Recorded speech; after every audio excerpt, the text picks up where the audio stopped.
Hello adventurers, and welcome back to my channel. Have you ever heard of the Bridges of Madison County? Well, guess what? We're going to be finding some of the bridges of Madison County today.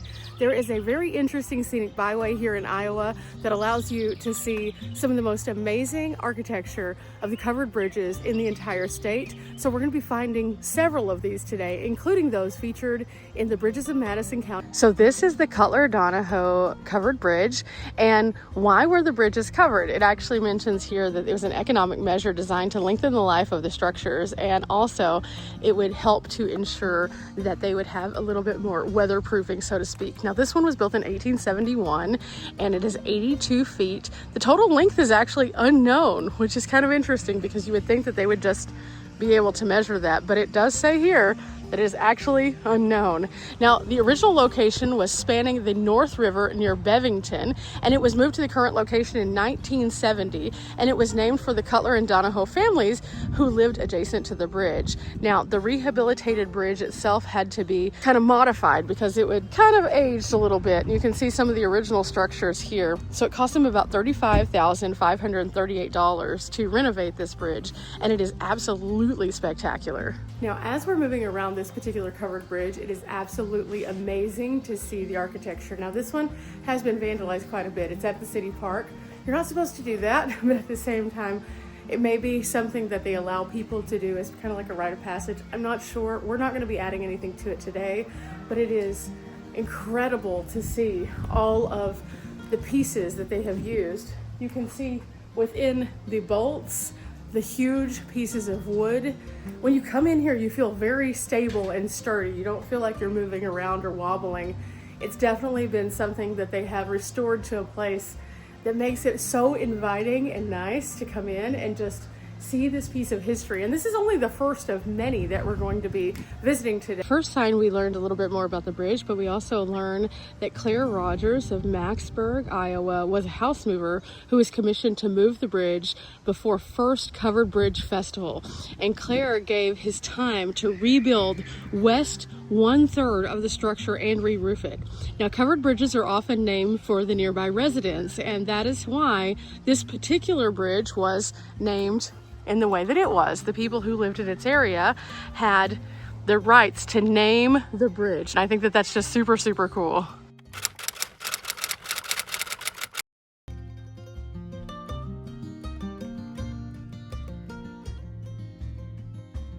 Okay, adventurers, we've made it to our second bridge. This is the Imes Bridge, and this one is in St. Charles. Now, St. Charles is a smaller community. They have a cute little downtown and a few businesses that you can visit as well. But along the way, we found the Imes Bridge. We actually learned here, however, that that wasn't always its name. In fact, we learned that it was originally known as the Wilkins Ford Bridge, and it was a covered timber town lattice truss overlaid by a queen post frame. And this is 105 feet, and then it's 16.4 feet wide, and the approach to it is 11.5 feet. Charles is known as the gateway to the bridges, so this could be your first stop if you're coming in. Now this one is also about, I want to say, about 15 minutes from the last bridge that we stopped at. While we explore the bridge, let me tell you a little bit more about it. John P. Clark was born on April 1st, 1820 in Park County, Indiana, and it should be noted that Park County, Indiana is currently the home to 5 covered bridges. Living in Madison County by 1858, Clark was appointed as a road supervisor for District 1 in the Jefferson Township. Clark did carpentry work for the Jefferson Schoolhouse, and along with William McCleary, he was listed as a carpenter on Madison County's first stone courthouse. Between 1871 and 1878, Clark built at least 2 covered bridges, the Brown and the Imes, and worked on many more of the county's bridges. He may also have been a portion of the Rhino Bridge, but there are records for payment for his labor on the Rhino Bridge, but no documentation of his actual working with it other than that. On September 1887, the county hired a local contractor, Benton Jones, to move the bridge from its original location to the Imes Crossing on the Clanton Creek, southwest of Hanley. In 1959, a truck carrying 18 tons of corn crashed through the floor of the bridge, and authorities had to quickly move into action to repair it within a single week. In 1977, the Imes Bridge made its final move to St. Charles, where it is now located. In addition to this particular bridge, there's a path behind it. It's called David's Path, and it's dedicated to David Williamson. David was injured in a farm accident in 1990, and He was born the same year as me, so he passed away March 11th, 2006, it looks like. And this is David's path, so you can walk through after you get off of the bridge and into town. It was really nice because, again, it's the gateway. However, we have another one that's about 10 minutes away, so we're about to go find it. I don't usually look at the pictures to see what I'm looking for, just because I want to be surprised, but the next one kind of snuck in there and it looks beautiful, so let's go find it. This one has us going down some twisty-turny dirt roads, but we are almost there. And this is the Hollowell covered bridge that we're going to now. This one is another one, and again, I think it's going to be really nice. It looked really, really cool. The noise from the road, however, is a little extreme because of the bumping. Okay, we're taking a slight right, and then we're turning onto Hollowell Bridge Road. I believe that altogether there are 6 of these, so this has been pretty spectacular. You can see over on the side here we have a map of all the different locations, and all of them are a little different and have a historic sign with them. So we're learning so much about this area, but to think we were inspired just by watching media, I think that's pretty epic. Okay, I think it's time for us to go read the signs now. This place is amazing. I'm definitely going to be leaving Iowa with Permagrin, just because these are the coolest things. But as for this particular bridge, it asks us, why are the bridges painted red? And there are several theories as to why the color was chosen, and the most practical reason may have been because of the iron ochre was an inexpensive pigment. Something as simple as that, they could get it quickly and easily. This particular bridge was built in 1880 by Harvey P. Jones and George K. Foster. It's 110 feet, a total of 159 length overall, and it's still in its original location, and it's named after the adjacent landowners. Now, this was rehabilitated in 1995 for $225,000, and it says here that even though the cedar-covered bridge was featured in the novel, director Clint Eastwood chose to feature this particular bridge in the movie after reportedly falling in love with it. It's pretty peaceful through here too. I can hear crickets, I can hear birds. And as you look out over the water, you can have some fabulous views, but the wind just kind of moves through the vegetation. I can see why he chose this one. I definitely can. Out of all of them, this one is probably one of the best that we've seen so far. Again, it just feels different. And it's hard to explain that until you can see it. But once you see it, you'll understand it. So if you happen to be doing this trail, do not skip this one. Sure, it's a bumpy road to get out here, but it's not that bad. It's just gravel. But wow, this is so incredible. I mean, like, look, we're standing here in the middle of Iowa, a state that most people just kind of pass through when they're traveling. And I've heard many people, even on my channel, say, what are you gonna do in Iowa when you go there other than the Field of Dreams, which eventually I will be going to. But in all reality, Iowa has so many interesting stories. And I think that we're revealing some of those through this particular trail of these bridges. And in doing so, Iowa is showing us just why it has historically had so many unique things mentioned about it in history, why people wanted to be here. The rolling hills, the green, the trees everywhere. It's just pretty spectacular. Oh my gosh, my heart is at peace here. Okay, we've been changing out who's leading, so it's Collie's turn, so she's gonna lead us to the Cedar Bridge, which is only like about 3 miles away apparently. So my map just wouldn't pull up with AT&T out here, so I had not pre-mapped everything. So if you are going to do this, try to pre-map them so it can just take you from one to the next. We've just kind of been going from one to the next because we've been stopping at a lot of other places. So this has been delightful.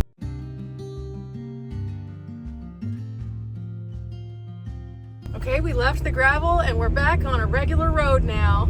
So no more dust. I also learned that they do an actual tour of all the bridges in Madison County, and you can find out about that, I think, in Winterset. So something kind of interesting if you're not wanting to drive around and see them kind of like we are. In a self-guided tour, you can actually pay someone to do a tour, and it's about a 2-hour tour. Okay, we made it to the Cedar Bridge, and the drive out here was really not that bad. Now, when we came from the other one, of course, it did have the gravel. It was fine. It wasn't that big of a deal. But then this entire road up until just like the last few hundred yards basically is all paved. Now the last few hundred yards, it does get into the gravel just a little bit, but it's not anything too bad. It's not a deal breaker by any means. And as soon as we pulled up, we think that this one is one you can actually drive over, but we're not sure. So we're gonna go and check it out first. There is a really nice little seating area over here, but I need to lock up the van because we're walking away, and we're gonna check it out, and then we'll scout and see if we actually fit, because the roof boxes make us a little bit tall. As we pull up, there's lots of vegetation, including these little berries, and I don't eat berries because I never know what they are. So if you know what these are, let me know. Indeed, we can drive over it as long as we're not too tall. But before we do, I just want to take a look down here because they have this nice little walkway, and it goes down to some covered like seating. And there's a sign down here also that I think is for the bridge, but I'm not sure. So we're gonna find out. Oh, this is actually a memorial courtyard. The Cedar Bridge Courtyard has been established in honor of this man right here, who is apparently known for his smile and contagious enthusiasm. I think that that's pretty amazing. He served on the school board, he was on the recreation board, and he was a charter member on the Madison County Covered Bridge Preservation Association. That is absolutely a wonderful, fitting honor for such a wonderful man. And here we can see how that they have chosen to honor him. They have this nice area for everyone to come out and be able to enjoy the Cedar Bridge, but it goes on. There are some more over here, and then you can actually walk over toward the waterway on this side. Then it is landscaped with these nice plants over here and another bench. You get a first nice glance of the Cedar Bridge and where you can see the road going into it, but also there's another sign over here. Now the Cedar Bridge here is a replica. It was first burned down in 2002 by a nasty arsonist who had a chip on their shoulder and decided to do something terrible to the community. But again, someone came along and did the same thing. Now, one time is bad enough. Twice, it's just terrible. So whoever is responsible for both of those, I hope they were held to account.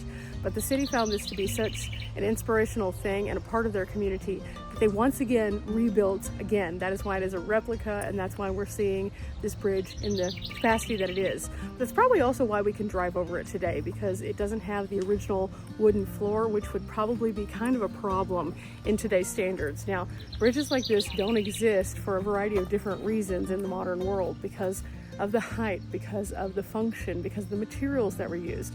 And so it's one of those things that when we do get to see this, it's a cherished commodity. Okay, I'm gonna say this, I'm pretty sure I can fit. This thing is super, super tall.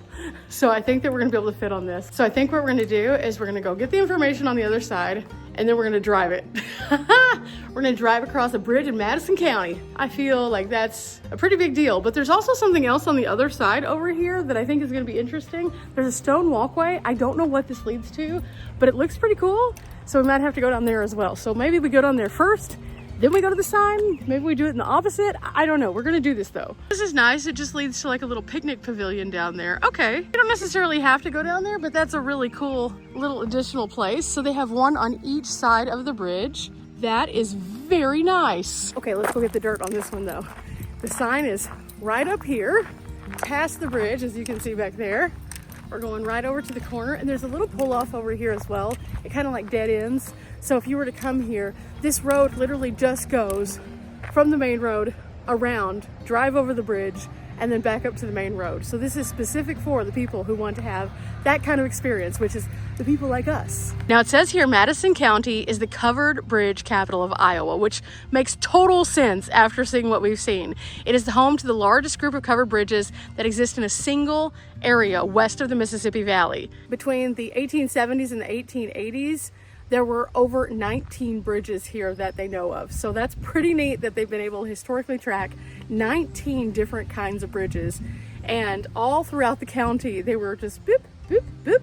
But this was the best way to be able to get over the waterways here in this region. And then also, again, we learned that the covered bridges were used because they would protect the actual structure of the bridge a bit better. And so that would make it easier for them to have bridges that would last longer. Here we get to learn about the bridge builder, Harvey Pierce Jones. Each one of the bridges, of course, has a little tidbit to let us know a little bit more about the individuals who are responsible for these things. And Harvey was born in 1825 in Ohio. And in the 1850s, Harvey was employed on the construction of the original government bridge Bridge in Rock Island, Illinois. In 1871, he bought property here in Winterset, and it made him a neighbor of Eli Cox. And introducing the three bridge builders together, him, John P. Clark, and of course Harvey, they were able to collaborate, and this is why this particular county fostered so many bridges. In fact, he created so many designs which he frequently patented through his life, including a steam washing machine, a dough kneader, steam valves, washing machines, and a new improved rock drill. So he was a very resourceful man who had a lot of great ideas. Now, the bridge in question that we're looking at right over here, of course, a replica, but the original bridge was 78 feet in span, 130 feet in length, and it spanned the Cedar Creek on what is now Highway 169. Now, this was moved to its current location in 1920, and you can see what that might have looked like right here. They moved it with these huge, what looked like tractors, and it took a lot of people to be able to relocate this. And in order for them to do this, this took a lot of money and time. But again, we learned that there were 2 arsons that happened, and the iteration that we are currently seeing was rebuilt in 2019, which is why it looks so much more fresh than all of the others. So, after hearing all of that, you can see why these signs are so important, because they tell us not only about the bridge itself, but they tell us about the people who made the bridges possible. But also a little bit of a story about how they got to where they are if they weren't in the places that they originally were, like that last one. It's pretty neat to see how they put all the time and love and attention into this, because it is not just a piece of, fun nostalgia. It's also a piece of history, and a piece of history that they are proud of here in Madison County. And as a result of that, now we can be proud that we know a little bit more about this.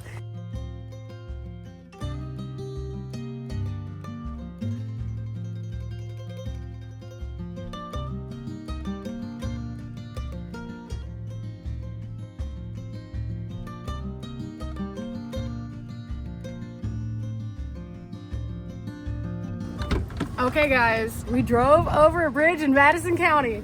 Check that off the bucket list. That was awesome. That was super fun, something unique, something different, and something that not everybody can say that they've done, for sure. But oh my gosh, you should come and do this. It should be something on your bucket list. Okay, so we're at the Hogback Bridge. This is the last one we're gonna do today. The sky is looking a little weird right now. I don't know, the sun has gone to this like pinky orange tone, and it's really pretty, but at the same time, it is making it kind of look a little bit more, like we should be calling it a day. So I think we're gonna make this our last bridge. This has been an amazing journey, but this one's pretty cool because I think this one's in its original location. I'm not sure, but we're about to find out. Holly has found our first sign. There is another sign on the other side, and we have some tall grass. So we're gonna be very mindful of Mr. No Shoulders, Mr. Sneaky Snakes, Mr. Nope Rope, and make sure there aren't any of those. But this is the only one that has had kind of like a lot of higher grass. It has rained here quite a bit, so I'm pretty sure that's part of the reason, but otherwise, this is gonna be absolutely fantastic. You can see it behind me. I am so excited we're ending on this one because it's kind of in a more remote area. Okay, here we go though. It looks like people have tromped it down pretty well, so we're just gonna go, and yep, we made it. Okay, so this one has a really large approach on it that kind of bends outward, so that makes me think that the road might have kind of curved a little bit maybe. But wow, this one is awesome. And the crickets are starting to chirp out here, just in time for our visit. Whenever they did renovate it in 1992, it cost $118,810. It's 160 feet, 98-foot truss with two 62-feet approaches, and it's 15 feet wide altogether. During the 1870s, Madison County contracted a series of the timber truss covered ones with the roofs and walls. It's not officially known how many that there are, but there were a lot of them. And so you can find some information about this on the sign, but let's go explore the bridge. Ollie's already inside, and you can see it is awesome. This is amazing, and it's right over the water here also, so we have a beautiful view of the water. Now this is the modern road over here that you drive around on, so this is what ended up replacing these covered bridges. So it's interesting to see the difference between this bridge and the covered bridge that we're currently on. It looks like a whole bunch of birds call that one over there home. Oh wow, this is incredible. Let's walk it out though. Let's see what this one is like. Again, very different than some of the others. The way that they have the setup is different with each and every one of these, I feel. Just ever so slight variations based on the size, the length, and the span that they would have to make over the water. Now this one does look like it has more divots in the original ground, and the ground itself kind of looks wavy, but it's still supported, it's still strong. But you can see where like the knot holes are on these and how it would wear down kind of in between those. That's fascinating. Now, I don't agree with the graffiti. I think that's really bad, but also there's a lot of people who have marked their engagements on this one. That's kind of interesting. So a lot of people have come out here because they wanted to share their special moment. This would be a pretty cool place to get engaged, but at the same time, you shouldn't do that, guys. You shouldn't mark it.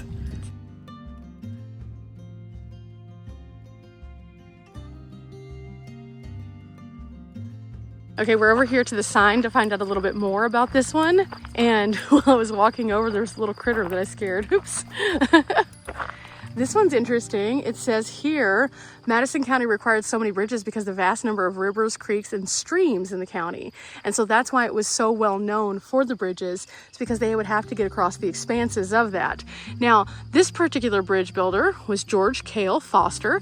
And George Cale Foster was born in Ohio in 1831 to parents Moses Foster and Mary Priscilla Perry Cale. And at the age of 17, he went on to Ohio, where he learned carpentry and cabinet making. He then moved to California in 1854, where he worked as a carpenter until about 1866 to 67, and then he filed for a patent and improved a fire ladder. It goes on to tell a little bit more about what brought him to the Madison County area. He ended up taking residence in Monroe Township in Madison County, and in 1870, George married Sarah Catherine Ward, who had also moved to Madison County with her family, and they were married up until his death. And here we find out right beside that a little bit more about the bridge itself. It is 98 feet in span, 160 feet in length. It is still in its original location, and it is named for the Hogback Ridge at the west end of the valley. Now, at one point in time, they tried to paint this thing white and it made it look pink, and so they decided it needed to go back to red, which we, of course, learned that the red was the signature color based on who knows why, but possibly just cheap paint. But they've had to renovate this one as well, as we talked about before. All of them have been beautifully redone and still symbolically historical in nature. And I think that that's what makes this place and others that we visited today absolutely amazing. But just walking through this one again, you just kind of can sense the history that has been in this area. And especially with it being in this more remote area, you can see what Madison County might have been like if you kind of envision life without the other bridge. So if you look into the expanse of the waterway in this direction, you can see what it might have been like to be here and why they would have needed this particular bridge in the first place. Think back whenever you're looking at historic places. Try to put yourself in the shoes of others and realize, you know, for them to move things from point A to point B, that would have been pretty hard through the water. And with as many pieces of water as they had here, that would have been almost impossible. So I think this is absolutely fabulous way to wrap it up. We're gonna take in a few more views of this bridge, and then I think we're gonna call it on this one. Just remember, we're not here for a long time, but we are here for a good time.